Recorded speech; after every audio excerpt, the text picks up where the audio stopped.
Why is it important to reach out to them?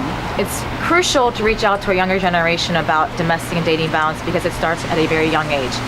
The warning signs are always there. Right. We teach about unhealthy relationships because we often talk about, does he stalk you, or does she consistently ask where you're going, what you're doing, who you're with. Yeah. With social media and technology today, it's very easy to stalk. Yeah. We talk about all these different issues, but we're not actually seeing them in practice because obviously words versus actions, are very different. Yes. So we teach about that. This is what unhealthy relationships look like. These are the warning signs. It's okay to feel afraid or feel nervous. That's not love. Right. That's called stalking.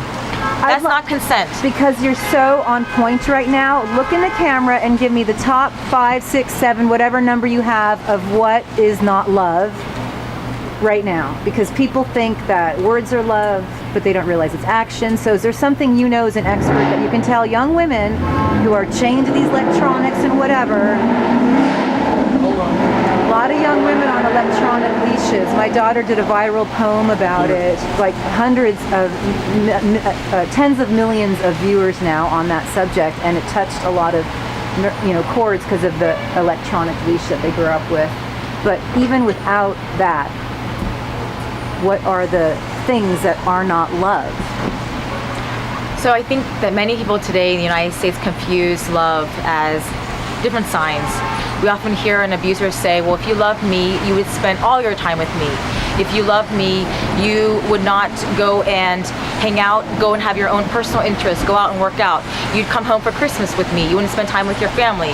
If you love me, you'd let me use your credit card to be able to buy things for us, which is called coerced debt.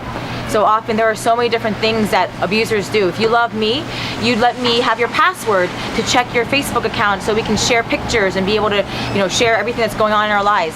If you love me, you would not get a pet so we can spend all our time together. If you were, if you truly love me, ...